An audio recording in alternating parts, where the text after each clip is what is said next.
I'll never forget this night everything finally broke inside me. It was my birthday, and my parents had planned a little family surprise. I wasn't expecting much. Maybe a simple dinner, maybe a cake, maybe just a moment where I felt like I mattered. But instead, I watched my sister walk outside into the driveway, where a shiny BMW sat with a giant red bow on top. My parents clapped, laughed, and cheered as she squealed and hugged them. I stood there, frozen, as my mom pressed a set of keys into her hand, like she was crowning a queen. My dad pulled out his phone to record the moment, proudly saying, "You deserve this, sweetheart. You've always made us proud." And then everyone turned to me. I was holding my breath, waiting. Surely they hadn't forgotten me, right? Surely I had something too, even if it wasn't as grand. My mom reached into her purse, walked over, and with a smile that felt rehearsed, handed me a card. Inside was 2 crumpled dollar bills. $2.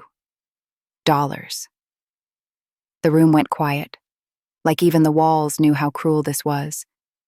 My sister tried to cover her laugh, but I saw the smirk tugging at her lips. My father patted me on the back, as if that tiny gesture erased the years of favoritism, the endless comparisons, the way I was always the afterthought. I forced a smile because what else could I do? If I cried, they'd call me dramatic. If I got angry, I'd be labeled ungrateful. So I slipped the card into my pocket and whispered a quiet, "Thank you." But inside, something shattered. That night, as my sister took her BMW for a victory lap around the neighborhood, my parents gushed about how responsible she was, how she deserved nice things. No one mentioned me, not once. I sat at the dinner table, staring at the half-melted cake with my name misspelled on it, and I knew I didn't belong there anymore. By midnight, I had made up my mind. I wasn't going to spend another second waiting for their approval, waiting for scraps of love they'd never give me. At 2 a.m., I quietly packed my bag. No note, no goodbye, just silence. Before I stepped out the door, I blocked their numbers from my phone. I didn't want to hear excuses, guilt trips, or fake apologies. They had shown me my worth in their eyes. $2. And with that, I walked out into the night, leaving behind the house where I was never truly seen, never truly valued. It was the first moment in my life that felt like freedom, even though I had no idea where I was going next. The air outside that night felt different, cold but liberating. For the first time, there was no ceiling over me that reminded me of what I didn't have. No footsteps in the hallway reminding me I was less loved than my sister. Just the quiet of the streets and the distant hum of her BMW's engine echoing like a cruel reminder of everything I had left behind. I didn't have a plan.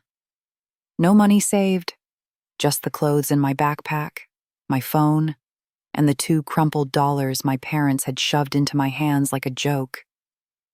At first, fear gripped me. Where would I sleep? How would I eat? But then, a louder thought cut through the panic. Anything is better than being invisible in my own family. I walked for hours, my shoes wearing thin against the concrete, until I found myself sitting outside a 24-hour diner. The neon lights flickered above me, buzzing faintly in the silence of the night. I slipped inside, ordered the cheapest thing on the menu, a cup of black coffee, and sat in the corner booth, staring at the steam rising from the cup. That's when it hit me. I had 2 choices. I could crumble under the weight of what my parents had done to me, or I could let this betrayal become the fire that pushed me forward. I decided that night, if they saw me as worthless, then I would build a life that proved just how wrong they were. The first weeks were brutal. I crashed on couches of acquaintances, sometimes slept in the bus station when I had nowhere to go. I took every odd job I could find, waiting tables, cleaning offices at night, even handing out flyers on the street. It was exhausting, humiliating at times, but it was also mine. Nobody could take away the sweat from my own brow. And slowly, something began to shift. While my sister flaunted her new BMW on social media, posting selfies with hashtags about being blessed, I was learning what real independence felt like. I was no longer the forgotten child waiting for approval. I was building something on my own terms, even if it was messy, even if it was hard. There were nights I cried myself to sleep, curled up in the corner of a borrowed couch. But there were also mornings when I woke up with a strange new feeling. Pride. Pride that I had chosen myself over the crumbs of affection my parents tossed my way. It wasn't glamorous. It wasn't easy. But every day I survived on my own was another day I grew stronger. Another day I put distance between the girl who was handed $2 and the woman I was becoming, someone who would never again let anyone decide her worth. It's funny how life opens doors when you're desperate enough to knock on all of them. One morning, after another long night of cleaning offices, I spotted a small sign taped to the window of a bookstore. Help. Wanted. I pushed the door open, my clothes wrinkled, my eyes tired. The owner, a kind older woman named Mrs. Green, looked me up and down but didn't flinch at the exhaustion on my face. She simply asked, "Can you show up on time?" I nodded. That was it. I had a job. It wasn't glamorous. Stocking shelves, sweeping floors, helping customers find the right novels. But inside that little bookstore, something changed. For the first time, someone valued me for showing up, for working hard, for being reliable. Mrs. Green even slipped me sandwiches during my shifts, whispering, "You look like you could use a good meal." With every paycheck, I saved a little. It wasn't much, but it was mine. I stopped thinking about the BMW with the red bow in my parents' driveway. I stopped replaying the moment they handed me $2 while the cameras flashed for my sister. Instead, I focused on what I could build with my own hands. The bookstore became more than a job. It became my classroom. Between restocking shelves, I devoured books about self-improvement, business, and resilience. Stories of people who started with nothing and built empires from the ground up lit a fire in me. If they could do it, why couldn't I? My parents and sister still didn't call. They didn't text. In their minds, I had probably vanished, the difficult child who had finally disappeared from their perfect family photos. But I didn't care anymore. Their silence was my freedom. After a year of juggling jobs and saving every penny, I had enough to rent my own tiny studio apartment, 4 cracked walls, a squeaky mattress, and a hot plate for cooking. But it was mine. No one could take it from me. I taped a piece of paper to the wall that read, "One day, they'll regret underestimating me." I worked mornings at the bookstore and evenings at a coffee shop, tucking away savings dollar by dollar. And when exhaustion tempted me to quit, I reminded myself of that red bow on my sister's BMW. That moment of humiliation became my fuel. I wasn't just surviving anymore. I was preparing to create a life so big, so undeniable, that the same people who discarded me would one day have no choice but to see me. And deep down, I knew that day was coming. The funny thing about struggle is that it teaches you to notice opportunities other people overlook. While most of my coworkers at the coffee shop complained about long shifts, I paid attention to every detail, how the business ran, how customers reacted, how small decisions added up. One night, while cleaning up after a late rush, the manager handed me a stack of receipts and sighed, "Wish someone cared enough to fix all these mistakes."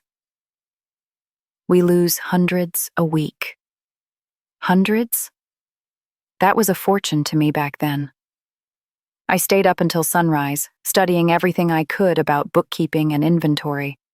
Within a month, I presented him with a system that saved the cafe money. He gave me a raise. And more importantly, confidence.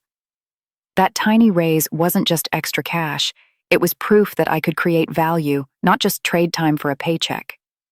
I started devouring books about entrepreneurship, listening to business podcasts, and writing down every idea that sparked in my head. The same fire that once fueled my anger at my parents was now fueling my hunger for independence. I experimented with small side hustles, reselling thrifted clothes online, offering to tutor high school kids, even walking dogs for busy families in the neighborhood. Every extra dollar I earned went into savings. I wasn't just saving for survival anymore. I was building capital. And then, one day, my big break found me. A regular at the bookstore, a young woman named Emily, told me she wanted to start an online business but didn't know where to begin. I hesitated at first. Who was I to help?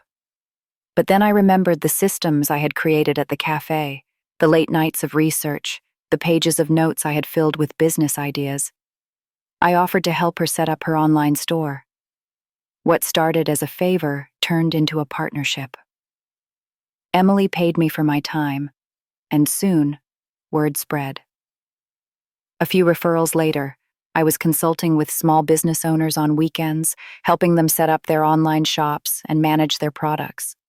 I was finally using my brain, not just my hands, to build something real. My bank account began to grow, not fast, not glamorous, but steady. And with each deposit, I felt the chains of my past loosen. The girl who had been handed 2 crumpled dollars was becoming a woman who could stand on her own, who could say, "I did this myself." And yet, in the back of my mind, I still pictured that BMW with its red bow, my sister posing in the driveway while my parents clapped. I no longer wanted the car. I wanted something far greater. I wanted the power to look them in the eye one day and know they needed me more than I ever needed them. And deep down, I sensed that day was drawing closer. Success doesn't arrive with a trumpet blast. It creeps in quietly, disguised as small wins that slowly stack into something unstoppable. By my mid-20s, I was no longer the broke barista scraping together rent.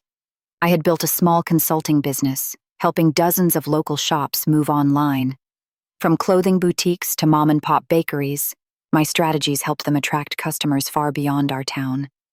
In return, I wasn't just earning, I was thriving.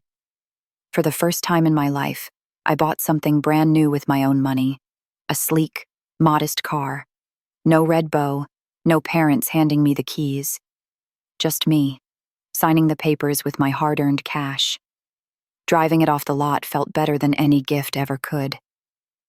But while my world expanded, my family's picture-perfect life began to crack. My sister, the one who got the BMW, had driven it like a toy. By the time she hit her mid-20s, the car was beaten down, and so was she. She had never learned to earn her own way. Every time something went wrong, she ran back to my parents for money. And my parents? The golden image of financial stability they'd always bragged about started to crumble. Dad's job was downsized. Mom's side projects weren't bringing in enough, and the debts from their lavish lifestyle were catching up. I remember the first time Mom called me, not to scold me, not to dismiss me, but to ask for advice. She tried to hide it in casual conversation. "So, honey, you've always been good with, saving money and all that. What do you think we should do about this loan we took out?" For a moment, I sat there in silence, letting the irony wash over me. The same woman who once shoved $2 into my hand and told me to make it stretch was now asking me how to handle thousands. I didn't gloat, not yet. But inside I felt something shift. For the first time, they weren't holding all the power. Meanwhile, my business was exploding. Social media had become my best friend. Clients left glowing reviews, tagging me in posts about how I'd transformed their shops. Soon, bigger companies began reaching out, offering contracts worth more than I'd ever dreamed of. I upgraded from my tiny apartment to a beautiful downtown loft. I traveled to conferences, met mentors who poured into me, and invested in myself in ways my parents never could have imagined. Every step forward was a reminder. I had built this, alone. But I also knew my family's situation was worsening. Their house, the one they had always flaunted as a symbol of success, was edging closer to foreclosure. My sister, so used to luxury, was struggling with credit card debt. The pedestal they had once placed her on was starting to wobble. And as much as I hated to admit it, I could sense the universe setting up the moment I had been waiting for. The day when the roles would finally reverse. The call came late one night. My mom's voice trembled, not with anger this time, but desperation. We might lose the house, she admitted. Your father's out of work and your sister, well, you know how she is. We just need some help. For years, I had begged them to see me, to treat me as more than the forgotten daughter with $2 in her pocket. But now, when their empire was crumbling, I was suddenly the answer to their problems. I thought about every birthday they'd ignored, every time they had chosen my sister's comfort over my dignity. I thought about that BMW with the red bow, and the $2 pressed into my hand. And I realized something. Forgiveness doesn't always mean access. So, at 2 a.m., I made my decision. I blocked their numbers. I wasn't cruel. I didn't wish them harm. But I owed it to myself to finally choose me. As the city lights glowed outside my loft window, I whispered to the girl I once was, the girl they forgot. They may have overlooked you, but you built yourself into someone they'll never forget.